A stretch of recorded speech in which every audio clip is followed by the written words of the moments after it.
갈라디아서 2장 15절에서 18절까지 말씀 보도록 하겠습니다. 갈라디아서 2장 15절에서 18절까지 말씀입니다.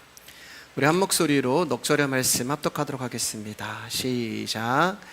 우리는 본래 유대인이요 이방 죄인이 아니로되 사람이 의롭게 되는 것은 율법의 행위로 말미암음이 아니요 오직 예수 그리스도를 믿음으로 말미암는 줄 알므로 우리도 그리스도 예수를 믿나니 이는 우리가 율법의 행위로서가 아니고 그리스도를 믿음으로써 의롭다함을 얻으려 함이라. 율법의 행위로서는 의롭다함을 얻을 육체가 없느니라. 만일 우리가 그리스도 안에서 의롭게 되려 하다가 죄인으로 드러나면 그리스도께서 죄를 짓게 하는 자냐? 결코 그럴 수 없느니라. 만일 내가 헐었던 것을 다시 세우면 내가 나를 범법한 자로 만드는 것이라. 아멘. 오늘 말씀의 제목 같이 읽어보겠습니다. 시작. 예수 그리스도를 믿는 믿음으로 얻게 되는 구원. 옆 사람과 인사할게요. 귀하십니다. 귀하십니다. 감사합니다. 지난 시간에 바울은 베드로를 안디옥 교회 성도들이 모두 보는 자리에서 공개적으로 책망을 했습니다. 그 이유는 예루살렘에서 온 율법주의자들로 인하여 베드로가 안디옥 성도들을 멀리하였기 때문입니다. 베드로가 이렇게 행동한 이유는 율법주의자들이 안디옥 성도들과 식탁 교제를 하고 있는 자신을 비판하며 공격할 것이 두려웠기 때문입니다. 그래서 베드로는 그때부터 안디옥 교회의 성도들을 멀리하고 피하기 시작했고 그들의 초청에 이 핑계에 저 핑계를 대며 응하지 않게 되었습니다. 안디옥 교회 성도들은 조금 전까지 복음을 나누고 예수님의 십자가를 이야기하며 은혜를 나누고 식사를 했는데 갑자기 자신들을 멀리하고 외면하며 어울리려 하지 아니하는 베드로의 행보에 적지 않은 실망감과 상처를 받게 되었습니다.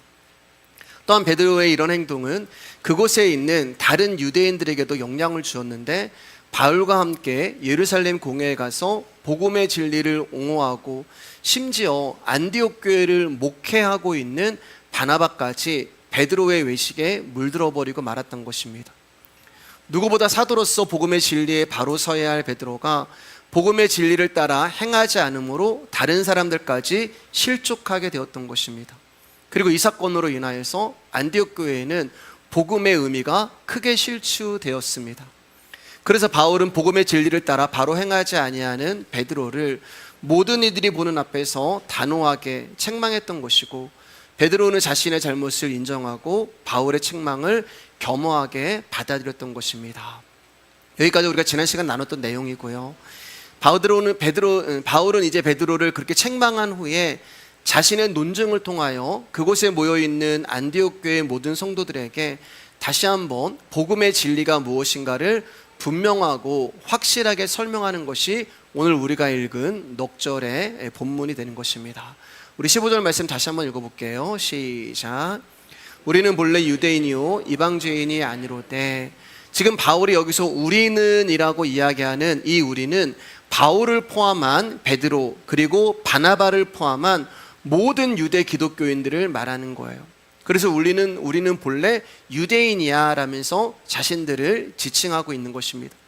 그런데 바울이 우리는 유대인이야 라고 이야기하면서 그 다음에 뭐라고 이야기하면은 너희 이방 죄인이 아니다 이렇게 이야기를 해요. 그러니까 15절을 쉽게 풀어서 말씀을 드리면 우리는 할례를 받고 개종해서 유대인이 된 자들이 아니라 근본부터가 유대인이며 죄인인 이방인 너희와 다르다 이렇게 말하고 있는 거예요. 바울이 지금까지 복음을 옹호하고 이방인들에게 복음을 전했는데 왜 15절에서는 이방인을 향하여서 죄인이라고 이야기하고 자신들은 유대인이라고 이야기를 하는 것일까? 바울이 지금 이방인들을 이렇게 부르는 것은 이방인들을 무시해서가 아니라 지금 이방인을 바라보고 있는 유대인의 시선을 말하고 있는 거예요. 쉽게 말해서 유대인들은 이방인을 어떻게 본다고요? 죄인으로 보고 있다라는 뜻이 되는 것입니다. 유대인들이 이방인들을 죄인으로 보는 이유는 도덕적 윤리적인 이유가 아니라 유대인의 습관과 전통 그리고 종교적인 이유 때문에 그랬어요. 유대인과 이방인을 구분하는 기준은 율법이었습니다. 유대인에게는 율법이 있었고 이방인에게는 율법이 없었어요. 율법이 없는 이방인들은 하나님의 뜻을 알지 못한 채 하나님이 원하시는 삶을 살지 못했던 것입니다. 자, 그 모습을 율법을 가지고 있는 유대인들의 눈에는 어떻게 보였냐면은 멸망할 죄인의 모습으로 보였던 거예요. 그래서 바울이 지금 종교적인 이유, 종교적인 전통, 종교적인 습관을 들어서 유대인들은 이방인을 죄인으로 본다. 무엇 때문에요? 율법을 지키지 않고 율법이 없다는 이유로 그렇게 본다는 이야기를 하고 있는 거예요. 바울이 지금 이렇게 말하는 의도는 율법을 가지고 있다는 유대인들의 특권이 우리는 하나님이 택한 백성이야, 우리는 율법을 가지고 있기 때문에 다른 민족은 다 망해도 우리는 망하지 않아 라고 하는 그 특권이 예수 그리스도의 십자가의 복음의 진리 앞에서 아무런 가치가 없다는 것을 설명하기 위해서 바울이 이렇게 이야기를 하는 거예요. 바울의 논지는 이렇습니다. 율법을 가진 유대인인 우리도 율법으로 구원을 받을 수 없음을 알고 예수 그리스도를 믿는데 하물며 율법이 없는 이방 죄인들이 율법으로 구원을 얻을 수 있느냐는 거예요. 왜냐하면 조금 전에 이제 지난주에 바울의 행동으로 인하여서 안디옥 교회 가운데 야, 우리도 할례를 행해야 되는 거 아니야? 베드로가 우리를 저렇게 멀리하는 걸 보니까 그럼 우리도 유대인이 돼야 되는 거 아니야? 그럼 유대인이 되기 위해서 어떻게 해야 돼? 할례를 행해야 되고 절기를 지켜야 되고 전통을 지켜야 되고. 그래서 바울이 베드로를 책망한 후에 이렇게 얘기하는 거예요. 율법을 가지고 있는 우리도 예수 그리스도의 십자가가 아니면 구원을 받을 수 없는데 율법을 받지 못한 너희가 율법을 가진들 구원을 얻겠느냐. 그러면서 어떻게 하면 사람이 구원을 얻을 수 있는지를 이제 바울이 16절에서 말씀합니다. 우리 16절 다시 한번 읽을게요. 시작. 사람이 의롭게 되는 것은 율법의 행위로 말미암음이 아니요 오직 예수 그리스도를 믿음으로 말미암는 줄 알므로 우리도 그리스도 예수를 믿나니 이는 우리가 율법의 행위로서가 아니라 그리스도를 믿음으로써 의롭다함을 얻으려 함이라. 율법의 행위로서는 의롭다함을 얻을 육체가 없느니라. 할례 행하고 절기 지키고 전통 따르고 습관 따른다고 해서 구원을 얻는 것이 아니라 사람이 의롭게 되고 구원을 얻을 수 있는 유일한 길은 오직 예수 그리스도를 믿는 것밖에 없다라고 바울이 설명하고 있는 거예요. 바울은 이 16절에서 세 개의 시선을 가지고 말씀을 나누고 있습니다. 16절 상반부를 보면은 제가 읽어드릴게요. 사람이 의롭게 되는 것은 율법의 행위로 말미암은 것이 아니요 오직 예수 그리스도를 믿음으로 말미암은 줄 알므로. 여기서 이제 바울이 질문을 하는 거예요. 사람이 어떻게 의롭게 될 수 있니? 사람이 의롭게 되는 길이 무엇입니까? 라고 질문을 해요. 그럼 여기 사람은 누구냐? 유대인이나 이방인이나 모든 사람을 말하는 거예요. 일반적이고 보편적인 이 세상에서 부자나 이 세상에서 가난한 사람이나 이 세상에서 건강한 사람이나 이 세상에서 몸이 아픈 사람이나 모든 사람이 의롭게 되는 길이 무엇이냐? 그것은 율법의 행위로 말미암은 것이 아니로 율법을 지킨다고 구원받는 것이 아니라 오직 예수 그리스도를 믿는 믿음으로만 우리가 의롭게 되는 거야. 이렇게 이야기를 하고 있는 거예요. 사람은 율법으로는 의롭게 될 수가 없고 사람이 의롭게 될 수 있는 길은 오직 예수 그리스도를 믿는 길밖에 없다는 것입니다. 요한복음 3장 14절 17절입니다. 시작. 모세가 광야에서 뱀을 든 것 같이 인자도 들려야 하리니 이는 그를 믿는 자마다 영생을 얻게 하려 하심이라. 하나님이 세상을 이처럼 사랑하사 독생자를 주셨으니 이는 그를 믿는 자마다 멸망하지 않고 영생을 얻게 하려 하심이라. 하나님이 그 아들을 세상에 보내신 것은 세상을 심판하려 하심이 아니요 그로 말미암아 세상의 구원을 받게 하려 하심이라. 하나님은 우리를 사랑하셔서 독생자 예수 그리스도를 아낌없이 내어주셨습니다. 그리고 그 궁극적인 목적은 우리를 구원하시기 위함이에요. 하나님은 우리에게 영원한 생명을 주셨습니다. 하나님은 당신의 아들을 우리 가운데 주시면서 요구하신 것은 복잡한 것도 아니고 까다로운 것도 아니에요. 그분이 우리 가운데 요구하신 것은 오직 한 가지인데 놋뱀을 보면 살리라고 하는 말씀을 듣고 고개를 돌려 놋뱀을 바라보는 그 믿음 그 하나만을 요구하신 것입니다. 불뱀에 물려 죽어가는 백성들을 살리겠다는 하나님의 의지와 뜻이 말씀으로 선포가 되죠. 그리고 그 말씀이 놋뱀을 쳐다보라는 내용으로 들립니다. 그리고 그 말씀이 하나님의 생명을 주시기로 한 자들에게 찾아가시는 거예요. 여러 번 말씀드렸듯이 장대 위에 달린 놋뱀을 쳐다보는 것은 결코 어려운 일이 아니에요. 고개만 살짝 돌리면 구원을 받는 거예요. 원망을 하든 의심을 하든 그 말씀을 믿고 고개만 살짝 돌려서 장대에 달린 놋뱀을 쳐다본 사람은 다 구원을 받고 살아났단 말입니다. 그런데 누구는 고개를 돌려서 놋뱀을 바라보는데 누구는 고개를 돌리지 않아요. 다시 말해서 누구는 그 말씀이 들리고 누구는 그 말씀이 들리지 않은 것입니다.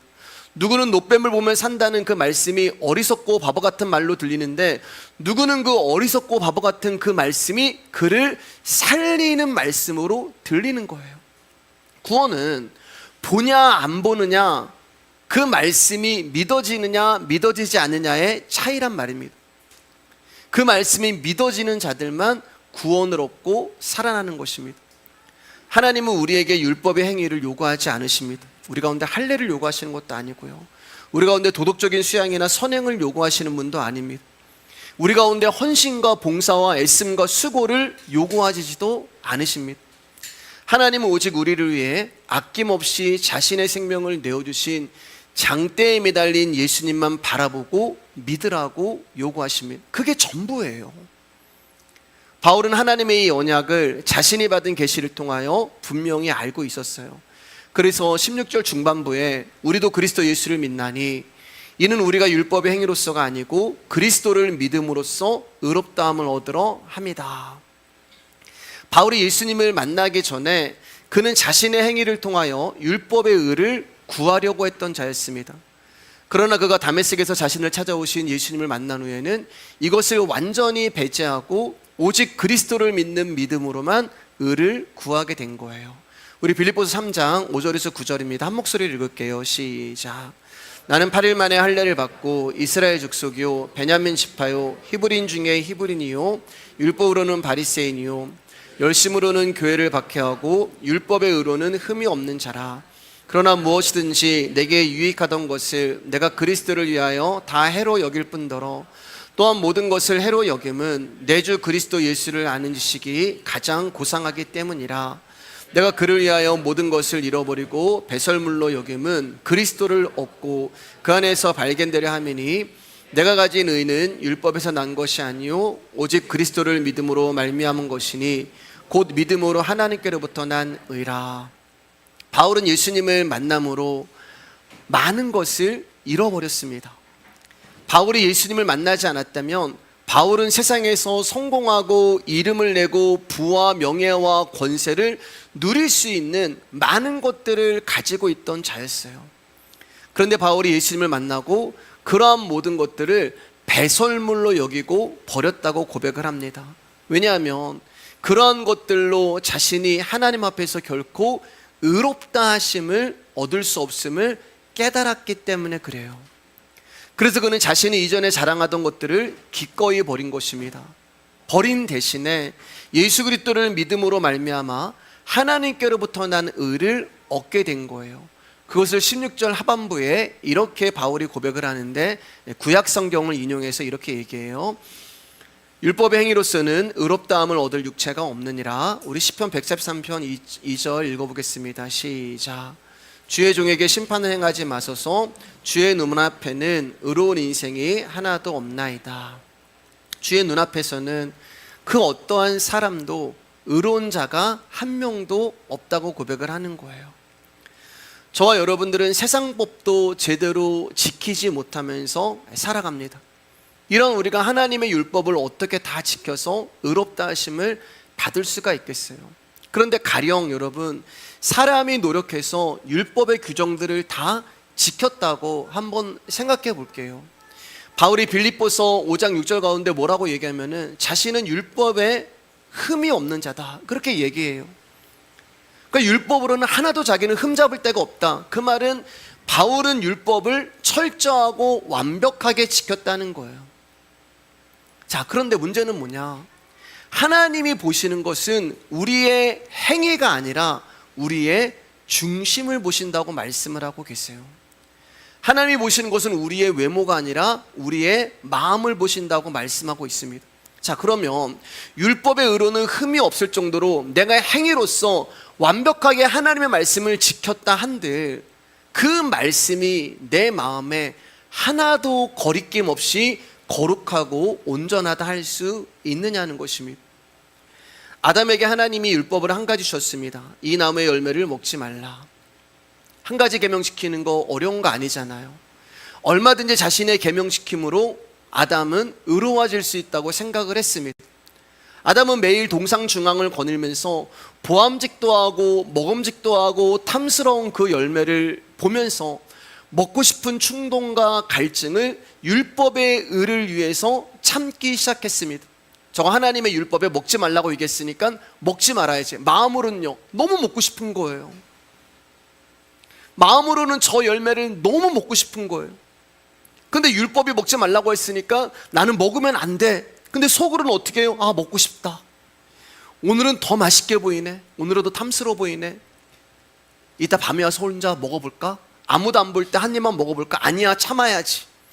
다른 사람들이 보고 있는데 들키면 안 돼. 견뎌야지. 내가 목사인데, 내가 장로인데, 내가 권사고, 내가 집사인데. 매일 동상중앙을 거닐면서 곁눈질로 바라보면서 속으로는 엄청 그것을 먹고 싶으면서도 나 그거 먹지 않았다는 행위를 가지고 나는 하나님의 말씀을 지키고 믿음이 있다고 스스로를 생각하는 거예요. 여러분, 하나님이 우리 앞에 선악과를 두신 이유는 우리의 행위의 문제를 다루고 싶은 것이 아니라 우리의 마음의 문제를 다루시고 싶으신 것입니다. 선악과는 무슨 특별한 나무가 아니란 말이에요. 우리 마음의 상태에 따라 그 나무가 생명나무로 보이고 그 나무가 어떤 날은 선악을 알게 하는 나무가 되는 거예요. 내 마음의 상태에 따라서.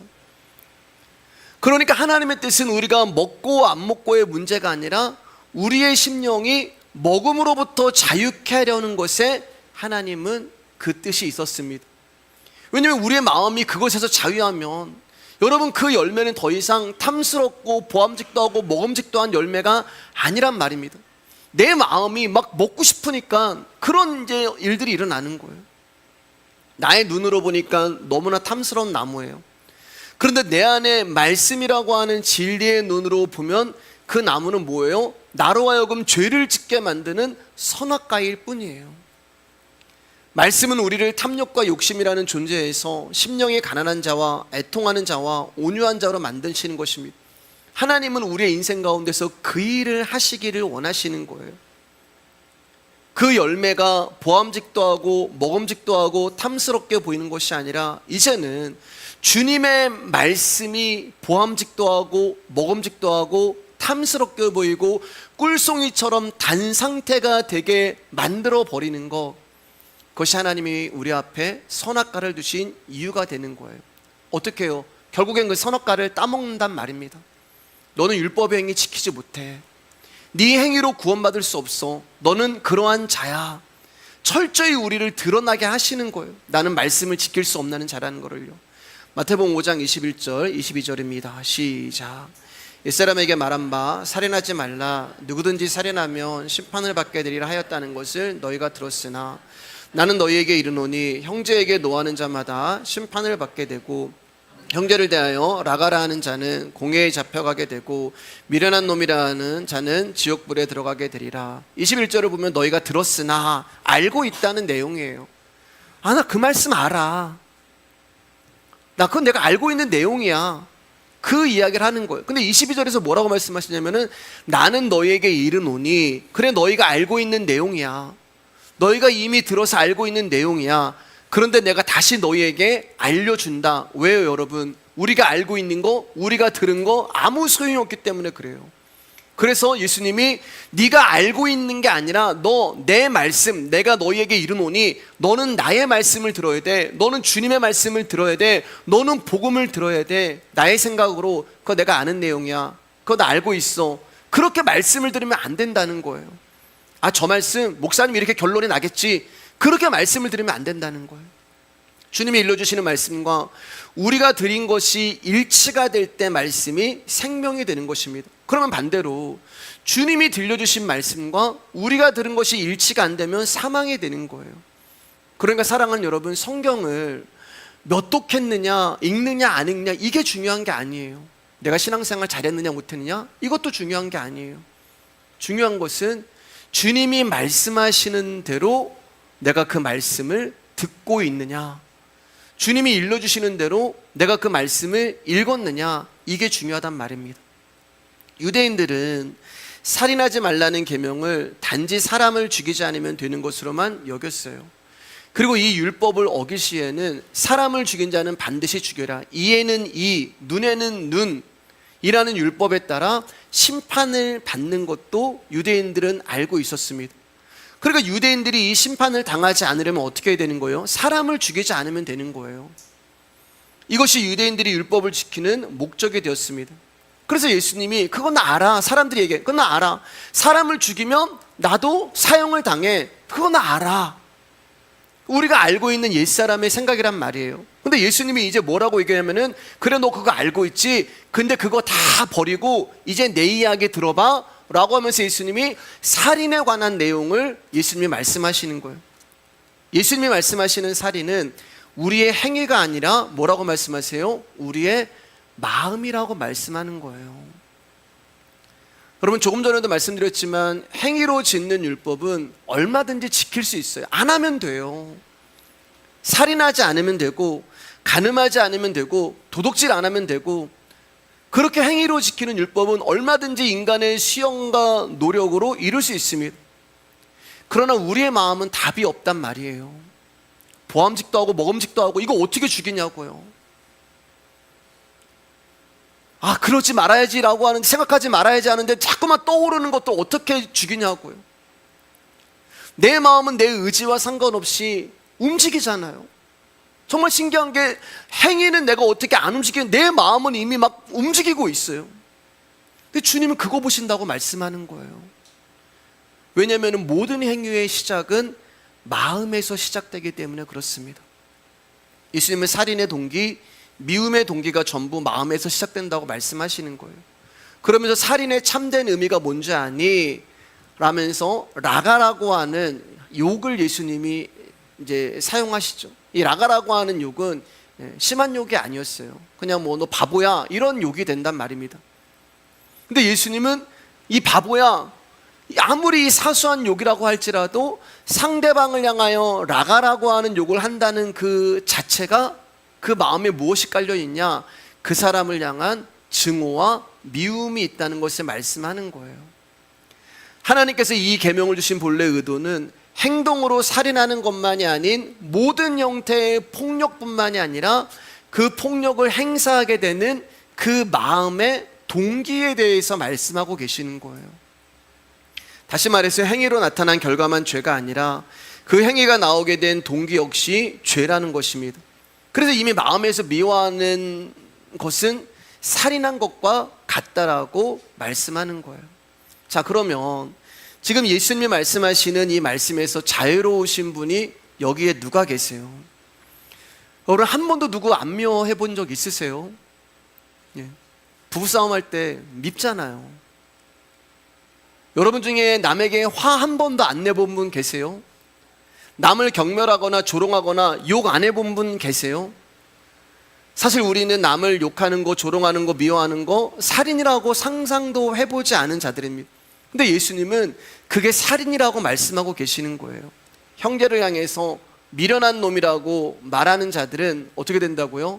이 땅에서 심판으로 끝이 나는 것이 아니라 죽어서도 지옥불에 던져진다고 말씀하는 거예요. 그러면은 한번 내가 지금까지 얼마나 많은 사람들을 미워했는지,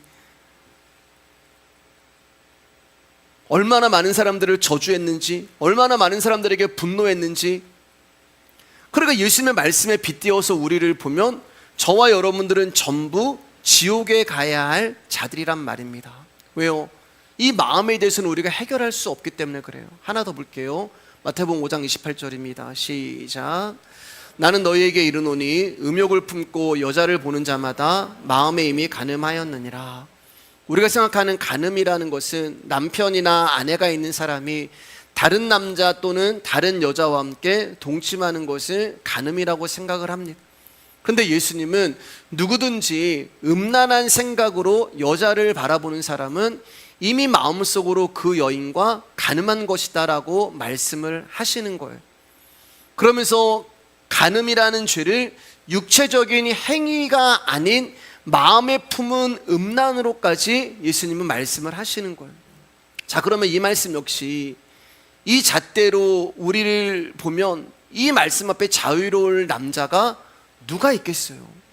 이 세상에는 모든 남자는 다 간음죄 아래에 갇히게 되는 것입니다.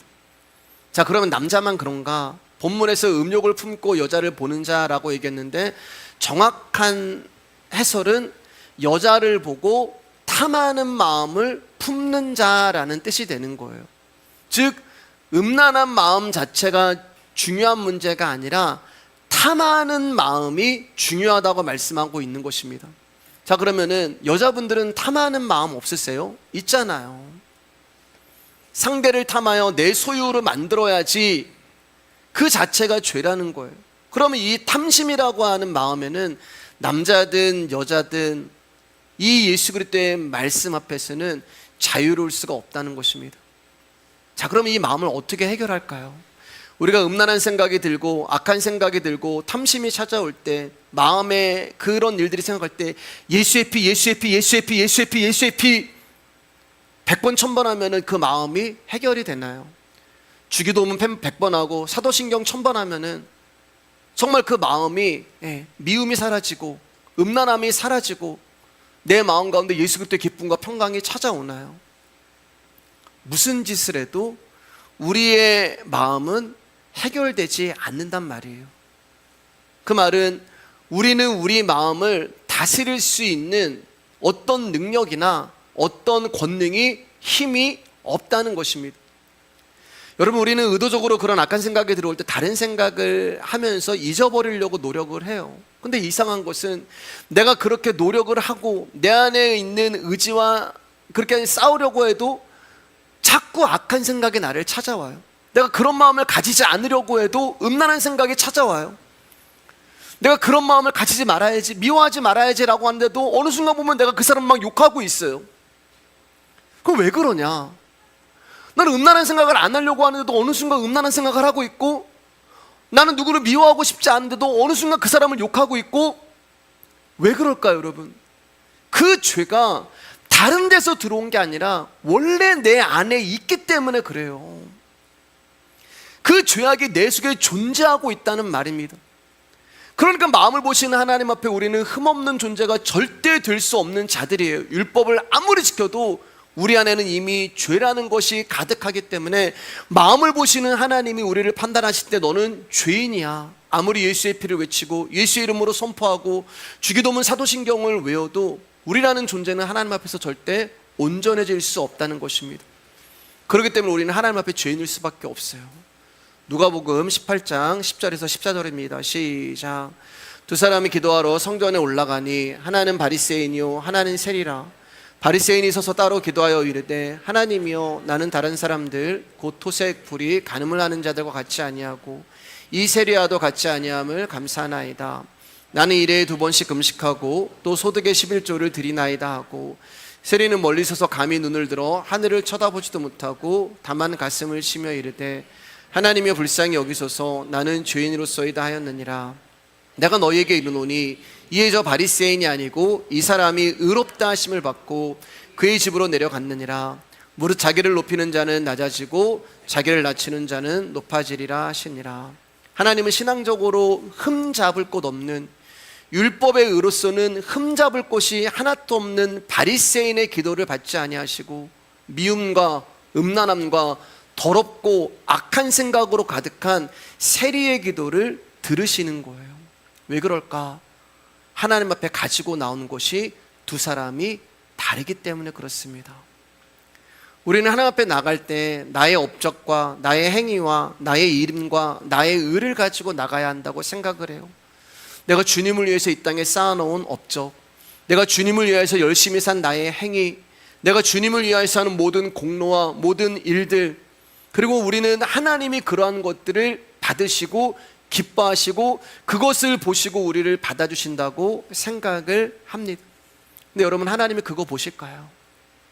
하나님은 우리가 이 땅에 쌓아놓은 업적과 내가 한 일들을 보면서 잘했다, 고맙다, 대단하다, 수고했다라고 하면서 우리 인정하시고 우리를 칭찬하실까요?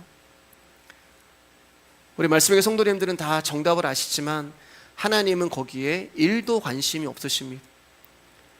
우리가 예수의 피 의지하여 주님의 보좌 앞에 섰을 때 내어놓을 수 있는 것은 아무것도 없어요. 그저 나 같은 존재를 구원하여 주신 그 은혜에 감사하는 찬양과 경배 외에는 하나님 앞에 내어놓을 것이 아무것도 없단 말입니다. 무슨 말이냐면 지금 바리새인과 세리가 하나님 앞에 가지고 나올 때 갖고 나온 것이 달라요. 바리새인은 자기의 행위, 자기의 공로와 업적을 가지고 나왔습니다. 자기의 의를 가지고 하나님 앞에 나왔어요. 그렇기 때문에 기도하는 건 역시 또 하나의 자기의 의요, 업적으로 생각을 했던 것입니다. 그러니까 바리새인은 있는 자, 가진 자로 나온 거예요. 부족함이 없는 자로 나온 거예요. 잘하는 자로 나왔고 채워지는 자로 나왔고 부족함이 없고 모든 것을 가지고 나온 율법으로는 흠이 없는 완벽한 자로 나온 거예요. 근데 중요한 것은 부족함 없이 모든 것을 가진 이 바리새인이 하나님으로부터 의롭다는 인정을 받지 못했다는 것입니다. 그 이유는 그가 한 모든 행위가 하나님의 영광을 위하고 하나님의 은혜에 대한 감사에서 나온 것이 아니라 세리라고 하는 자와의 비교, 상대적 우월감을 누리고 나는 깨끗하고 나는 종교적으로 열심을 있어 이것을 자랑하기 위해서 나왔기 때문에 그래요. 자, 그럼 세리는 무엇을 가지고 나왔냐? 13절 말씀에 세리는 멀리 서서 감히 눈을 들어 하늘을 쳐다보지도 못하고 다만 가슴을 치며 이르되 하나님이여 불쌍히 여기소서 나는 죄인으로서이다 하였느니라. 세리는 딱 한 가지만 가지고 나왔단 말이에요. 근데 그 한 가지를 하나님이 보시고 네가 의롭다라고 말씀하셨단 말입니다. 그럼 세리가 가지고 나온 게 뭐예요? 죄를 가지고 나왔어요. 자기의 죄를 가지고 나왔어요. 하나님, 나는 이 미움의 문제를 해결할 수 없는 자입니다. 하나님, 나는 선악과 하나 따먹지 말라는 그 하나의 계명도 지키지 못하는 죄인입니다. 하나님, 나는 이 내 마음에 있는 음란함의 문제를 해결할 수 없는 죄인입니다. 여러분, 죄인이 어떻게 하나님 앞에 고개를 들을 수가 있어요? 여러분, 죄인이 어떻게 하나님 앞에 떳떳하게 나올 수가 있어요? 면목 없는 모습으로 세리가 나와서 고개를 숙여서 하늘을 쳐다보지 못하고 가슴을 치는 거예요. 죄인이 무슨 업적이 있고 죄인이 무슨 가치가 있고 죄인이 무슨 드러낼 의가 있겠습니까? 그저 나의 죄가 너무 부끄러워서 이 죄로 인해서 내가 심판을 당할까 하는 두려움 때문에 하나님을 쳐다보지도 못하고 주님, 저는 토색한 자고 저는 불의한 자고 저는 가늠한 자고 저는 기도도 못하고 저는 헌금도 안 하고 예배도 드리지 아니하는 죄인입니다. 하나님, 이런 죄인이 주님 앞에서 뭘 할 수 있겠습니까? 하나님, 이런 죄인의 무슨 가치가 있고 이런 죄인이 무슨 하나님 앞에 칭찬을 받을 수가 있겠습니까? 하나님, 제발 저를 멀리하지 말아주시고 저를 심판하지 말아주시고 뭐라고 고백하는 거예요? 저를 불쌍히 여겨주세요. 이 기도밖에 없는 거예요. 근데 예수님이 받으시는 기도가 이 기도란 말입니다. 하나님, 나를 불쌍히 여겨주세요. 그러면 예수님이 받으시는 기도가 뭐예요? 가장 좋은 기도란 말이에요. 하나님, 나를 불쌍히 여겨주세요. 하나님의 긍휼은 자신을 부정하고 부인하는 자에게로 흘러가는 거예요. 우리 눈에는 불쌍히 여길 조건이 하나도 없는데 그래서 당연히 심판을 당하고 벌을 받아야 하는 자인데 주님의 긍휼이 세리에게로 흐르는 것입니다. 왜 여러분? 세리는 지금 예수님 앞에 없는 자로 나왔기 때문에 그렇습니다. 여러분, 하나님 우리 가운데 요구하시는 것은 단 하나, 하나님, 저는 주님의 은혜가 없으면 존재 자체가 불가능한 죄인인데 어찌해야 합니까? 하나님, 나를 버리지 마시고 불쌍히 여겨주세요. 면목 없지만 뻔뻔하지만 십자가 앞에 그 모습 그대로 나오는 것을 하나님께서 원하시는 것입니다. 그렇기 때문에 나의 감정 때문에, 나의 상황 때문에, 나의 형편 때문에 십자가 앞에 나오지 못한다? 이것은 말도 안 되는 억지가 되는 거예요. 사랑하는 여러분, 저와 여러분들은 무슨 짓을 했어도 예배 자리에 나오셔야 합니다. 어떤 모습이어도 예배 자리에 나오셔야 돼요. 설령 뻔뻔하고 면목 없는 모습이고 엄청난 죄를 지었다 하더라도, 또 게으르고 아프고 피곤하고 힘든 모습이라 할지라도 여러분, 예배 자리에는 목숨을 걸고 나오셔야 하는 거예요. 그래야만 들려지는 말씀을 통하여 예수 그리스도를 알아가고, 예수 그리스도를 알아갈 때 그 예수의 생명이 내 안에서 일을 하시고 나를 살리시고 나를 긍휼히 여기시고 나를 소생케 하시는 역사가 일어나기 때문에 그렇습니다. 바울은 사람이 의롭게 되는 길이 사람에게 없음을 말하고 있는 거예요. 그리스도를 믿음으로 의롭다함을 얻는다는 것이 바로 그 뜻입니다. 믿음이 사람에게서 나오는 것이라면 행위로 얼마든지 의로움이 사람에게 증거될 수가 있어요. 그러나 믿음은 하나님의 은혜요, 하나님의 선물이란 말입니다. 인간의 자기의 결단과 의지와 노력으로 만들어내는 것이 아니라 오직 하나님의 은혜로만 주어지는 것이 믿음이 되는 거예요. 믿음은 우리를 의가 없는 자로 고백하게 만들고, 그렇게 자신을 의가 없는 자로 여기고 주를 바라보게 만드는 것이 믿음이 되는 거예요. 갈라디아서 2장 17절입니다. 시작. 만일 우리가 그리스도 안에서 의롭게 되려 하다가 죄인으로 드러나면 그리스도께서 죄를 짓게 하는 자냐? 결코 그럴 수 없느니라. 베드로는 지금 바울이 말하는 모든 것이 가슴에 철렁거리게 들리고 있었습니다. 안디옥에서 이방인들과 밥을 먹을 때는 아무 거리낌 없이 음식을 먹었어요. 그러다 율법주의자들이 오니까 그들이 무서워서 더 이상 이방인들과 음식을 먹지 않았습니다. 그들과 음식을 먹으면 내가 율법을 어기는 죄인으로 보여지게 될까봐 두려웠던 거예요. 마가복음 7장 18절 19절입니다. 시작. 예수께서 이르시되 너희도 이렇게 깨달음이 없느냐? 무엇이든지 밖에서 들어가는 것이 능히 사람을 더럽게 하지 못함을 알지 못하느냐? 이는 마음으로 들어가지 아니하고 배로 들어가 뒤로 나감이라. 이러므로 모든 음식물을 깨끗하다 하시니라. 여러분, 심지어 베드로는 예수님이 살아계실 때 예수님으로부터 모든 음식물은 다 깨끗한 거야 라고 말씀을 들었단 말입니다. 그래서 베드로는 예수님의 가르치심에 따라서 이방인들과 함께 음식을 먹었는데, 율법주의자들 때문에 이방인들과 함께 음식을 먹는 것이 마치 죄인이나 되는 것처럼 행동을 한다면 여러분, 예수님의 이 말씀은 어떻게 되냐는 거예요. 결국 예수님의 말씀 때문에 베드로가 죄를 짓게 되는 셈이 되어버리고 만든 것입니다. 예수님 말씀대로 행하지 않냐고 지금 율법에 따라 행하고 있는 거잖아요. 그럼 베드로야, 너는 예수님의 말씀보다 율법이 더 중요해? 그러면 예수님의 말씀이 너를 죄짓게 만드는 거니? 그래서 바울이 뭐라고 얘기해요? 결코 그럴 수 없다는 것입니다. 갈라디아서 3장 21절입니다. 시작. 그러면 율법이 하나님의 약속들과 반대되는 것이냐? 결코 그럴 수 없느니라. 만일 능히 살게 하는 율법을 지켰다라면 의가 반드시 율법으로 말미암았으리라. 예수님은 우리의 죄 문제를 해결하시기 위해서 이 땅에 오신 분입니다. 그런데 어떻게 예수님이 우리로 하여금 죄를 짓게 할 수 있겠느냐? 결코 그럴 수 없느니라. 바울은 베드로가 한 행동을 외식이라고 말씀하셨습니다. 그리고 17절에서는 예수 그리스도를 모욕하는 행동이라고 표현을 했어요. 지금 베드로는 한 번 실수한 거 가지고 바울에게 호되게 혼을 나고 있는 중이에요.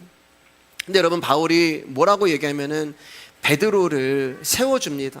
베드로를 생각해주고 그의 허물을 덮어주고 가려주고 있어요. 왜냐하면 베드로가 내가라고 얘기하지 않고, 바울이 내가라고 얘기하지 않고, 바울이 뭐라고 얘기하냐면 오늘 본문에 우리가